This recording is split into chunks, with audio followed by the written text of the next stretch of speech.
Masayang araw po mga ka-PL.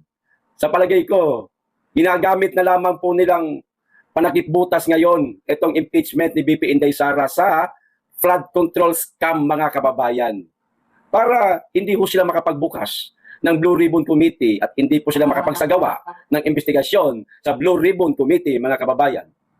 Pahahabain di umano nila ang impeachment ni BP Inday Sara. Ayon kay Gatchalian mga kababayan, aabot pa di umano hanggang sa susunod na taon. 7 to 8 months di umano tatagal itong impeachment ni BP Inday Sara mga kababayan. Di ba guys sabi nila forthwith? Bakit ganito kahaba ang panahon na tansya nila? 7 to 8 months. O ito po ang balita mga kababayan. Gatchalian, impeachment trial ni BP Sara posibleng umabot hanggang next year. Okay na yung forthwith nila nawala na mga kababayan. Kailangan pahabain natin itong impeachment trial ni BP Inday Sara. 8 months para hindi tayo makapagdinig sa Blue Ribbon Committee. Mayayari tayo, pipilit nila na ipatawag ang mga dating sundalo. Tayo rin ang papangalanan niya. Tayo ang magiging pulutan ng sambayan ng Pilipino. Kaya mag-focus tayo sa impeachment ni BP Inday Sara. Pahabain natin, parang ganun siguro ang kanilang mga napag-usapan. Posibleng umabot sa 7 hanggang 8 buwan ang impeachment trial ni BP o ni Vice President Sara Duterte. Ayon kay Senate President Sherwin Gatchalian, mga kababayan, takot na sila talaga mga kababayan sa flood control scam. Para maiwas sila sa issue sa flood control, sisiraan nila ng sisiraan si Inday Sara. Siyempre, kasama ho yan sa agenda nila. Huwag manalo si Inday Sara sa 2028 kung hindi man ito ma-impeach. Pero ngayon, ang motibo talaga nila, ipa-impeach si BP Inday Sara. Kaya lang, pahahabain lang nila. Para hindi ho sila mapangalanan sa Blue Ribbon Committee. Siyempre, pag nariyan po ang impeachment trial lagi ni BP Inday Sara, maaalala pa ba ng tao ang Blue Ribbon Committee? Hindi na. Nakafocus na po ang tao sa impeachment ni BP Inday Sara. Huwag ho tayong titigil, mga kababayan, sa pagsigaw na buksan ang Blue Ribbon Committee, mag-imbestiga sila. Huwag po natin silang tatantanan. Ito, pinahahaba na lamang po nila eh. Sa tansya namin, sabi ito ni Gatchalian mga 7 to 8 months ang impeachment trial. Kung mag-uumpisa tayo ng July, baka next year, February na tayo matatapos. What? Forthwith baka mo. Kayo may sabi na forthwith Tapos gayon, 7 to 8 months, Gatchalian, naduduwag na ba kayo?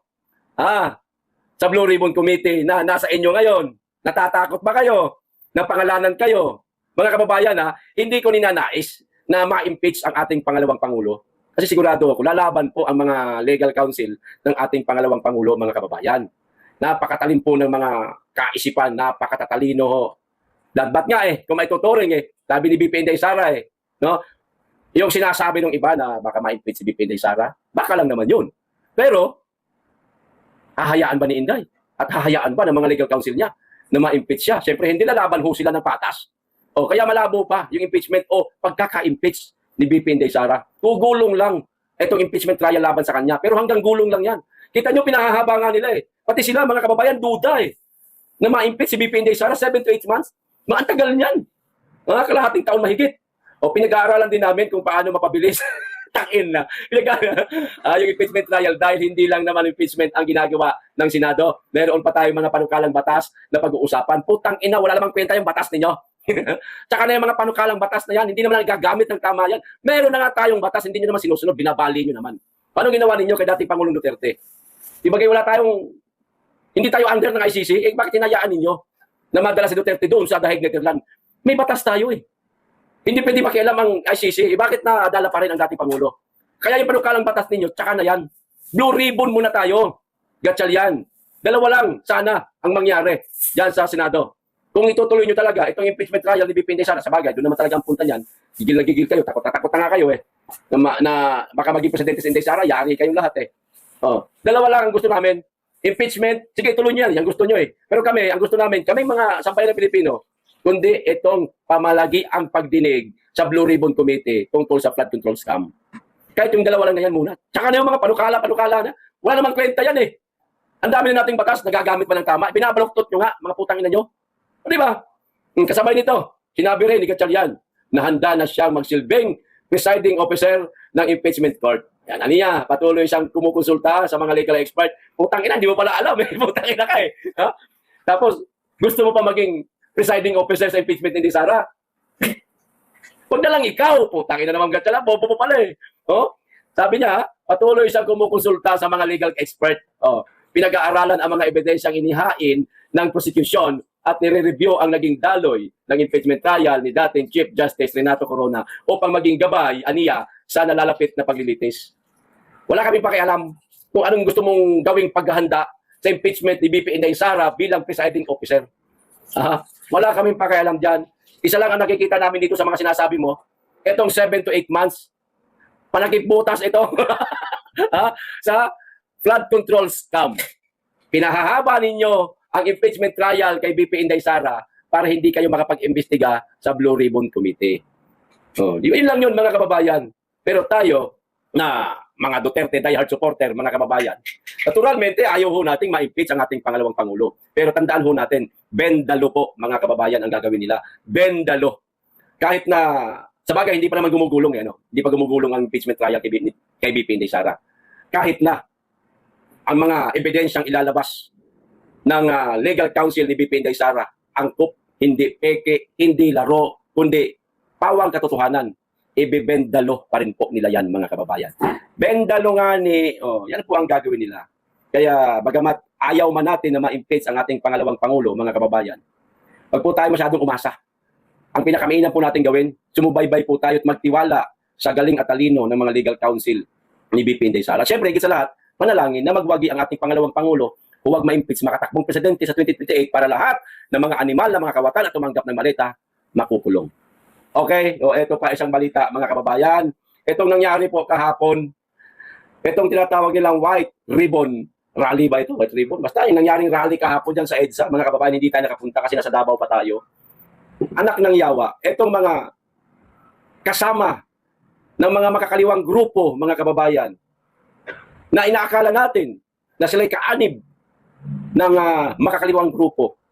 Mga hakot pala ito 300, 150, 200, 100 ang mga ibinibigay ho sa kanila para sumama po sa rallying ginawa po ng mga makakaliwa.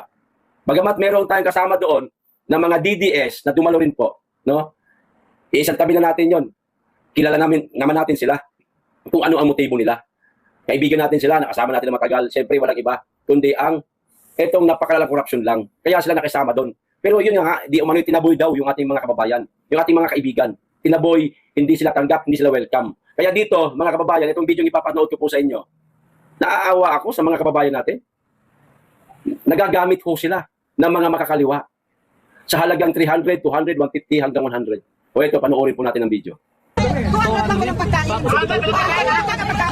Ay, madaya, may 150, may 200, may 300. Ay, may cut ko. Pero walang pagkain. Yung 200 daw ginay pinanay. Sa sasakyan may 200 walang pagkain. Pagkain sa DDS. Kaya ayos tayo sa order. Kaya pa kayo sa amin. Matay ka naman po mga kami. Ako tayo pinga. Mahatak na lang naman yung finance. Ako dito. Salamat. Ano siya daw sa mga kababayan ha? Siyempre kailangan lang talaga para kapera. At yung halang 200 pesos. Yung senior naman 150 lang naman. Taga saan kayo, ma'am? Saan? Sa Balikses? Ano yun, may sasakyan kayo or commute? Nag-jeep. Wala kayong sasakyan, wala kayong meron. Jeep daw. Ikaw tumagutom kayo ngayon, ma'am. Gumamit ka na. Ayun, Jollibee. Pero pila lang po, pila. Galing ko kayo doon. Bakit hindi ko kayo kakain? Mamaya. Naginunang kami. May 200, may 150. Tarantado mga organizer niyo, gabi yan. Pinapaalala ko lang po sa mga lives namin na hindi po namin mga tao yan. Yan po ay mga tao na mga doon sa kabila. Pero pinakain po namin lahat sa tulong po ng mag-amang Marcoleta. Atong din nyo, ipahuli si Mark Coleta. Ayun yung jeep nila, oh. Tarantado yung mga organizer niyo, buto niyo yung mga ano nyo, akay nyo. Galing kay Kong Marcoleta. Ang dami kong kumaan galing doon ng mga gutom. Dinamigay ko namin lahat. Mamaya lang po. Kita nyo na mga kababayan, gutom. Ang ibinibigay lamang di umano sa kanila. Merong iba nabigyan 300, iba nabigyan 200, iba 150, iba 100 lang talaga. Gutom. Alas 8 pa daw ng umaga. Kahapon naroon na itong mga ito. Alas 11 na mag-alas 12. Nang lumapit po itong mga taong ito. Kasama po ito doon hinair po ito ng mga makakaliwang grupo, mga kababayan. Lumapit po sa tent ng mga kaibigan nating DDS. Humingi ng pagkain. Nakita niyo naman yung video, inaamin ho nila. Maka Duterte daw sila. At yun lamang daw po ang halagang ibinibigay sa kanila, walang pagkain. So halimbawa, kung ako, naroon ako sa grupo nila, etong mga to, binigyan ako ng 150. Pagkain ko lang yan. Paano yung panlalagay ko sa bulsa ko, pamasahe ko? Kita nyo? Kung gaano nila ginagago yung ating mga kababayan. Etong ating mga kababayan din kasi, nagpapauto. Halagang 150 o 200. Sabi natin 300 na lang. Nagpapauto sila. Hindi na nila inisip, mga kababayan, na itong 300 na ito, itakbo ko to sa palengke, ubos. Baka wala pa nga ako pamasahe. Ang layo ng pinanggalingan, Novaliches pa galing, mga kababayan. Sabagay, may service sila. Mali din kasi itong ito pasensya na sa mga kaibigan nating DDS na nagbigay ng pagkain sa kanila, no? Kaya namimihasa yung mga yan eh. Kasi, sa halagang 300, tatanggapin nila. Okay, sige. Pagdating naman doon, meron naman magbibigay pagkain yung mga DDS, mga mababait naman yung mga yan eh. Ang pangit eh. Oo, naroon na tayo. Masarap tumulong, lalo na sa pagkain, mapapakain natin yung ating mga kababayan. Pero, kinukonsintiho natin sila, mga kababayan eh. Kaya, dapat ho sa kanila madala. Paano? Yung gutom sana na naranasan nila nung araw na yun, total meron namang pera, mabinigay sa kanila, yung gutom mawawala yun. Yun nga lang, wala silang maibubus ng pera. Sana hindi na lang binigyan ng pagkain para sa susunod na manghikayat itong mga makakaliwang grupo, wala nang sumama sa kanila. Di ba? Hindi na kami sasama dyan. Nung nakaraan, sumama kami, binigyan nyo sa amin 200. Walang pagkain, pinamasahe lang namin. Nagutom kami. Kaso binigyan po ng pagkain ng mga kaibigan natin DDS. Ulitin ko po, hindi tayo nagmamaramot. Pero kailangan po natin turuan sila ng leksyon. Turuan ng leksyon, huwag pakainin. May pera naman sila eh. Magkakabili na sila ng pagkain. Sa susunod ba, ang ibig ko sabihin, hayaan natin yung kanilang mga convenor ang magbigay ng pagkain para sa kanila. Hindi yung pagkain na mula kay politikong ganito, mula kay politikong ganyan, na para lang yan sa mga DDS supporter. Tuloy, baka mawalan pa yung mga DDS talaga na sumama dun sa rally o sa kung anumang rally na mga mangyayari pa sa ating bansa. Kitang-kita nga, nakasuporta sila sa kabila. Parang niloloko lang po natin sarili natin. Kinakalaban natin yung mga rallyista ng mga makakaliwa. Tapos pag lumapit sa atin, manghihingi ng pagkain, dinamahan tayo na kesyo ito lang binigay sa amin, ito lang ang maiuuwi naming pera kasi pamasahe pa yung iba, nahingi kami pagkain, magbibigay naman tayo. Hindi ho madadala ang mga yan para wala na pong maakit, wala na pong ma-hire itong mga makakaliwa, ayan para wala silang maakit na, wala silang ma-recruit sa mga rally na yan. Siguro po, medyo mag-iipit po tayo ng ating sinturon, ika nga. Pagkain ng mga DDS para sa DDS, huwag nating konsintihin na, kasi parang pangungonsinti yan eh. Nasa kabila nga sumama, binigyan pa ng pera, pagkakainin naman ng DDS. Iisipin niya susunod. Nasama ulit ako, nagka-200 ako, pinakain naman ako ng mga DDS, may libreng sasakyan, may 200 ako maiuwi. Ngayon, pag hinigpitan natin sila, huwag natin bibigyan ng pagkain. Yung 200 nila, baka doon din kukunin yung pagkain nila. So wala na silang maiuwing pera. May libreng sasakyan sila, pero wala nang maiuwing pera. Sa susunod, hindi na sasama yan. Madadala na yan. Hindi na makakapag-recruit ito mga makakaliwang grupo para sumama sa rally nila. Ganun lang sana. No? Ulitin ko, hindi masama magbigay ng pagkain. Nagbibigay ho tayo, tumutulong po tayo. Pero sa karapat dapat ng po sana. Diba? Ayaw, hanggang dito lang po. Maraming salamat. Mag-iingat kayo lagi. Tigit sa lahat. Mahalin po natin ang Pilipinas.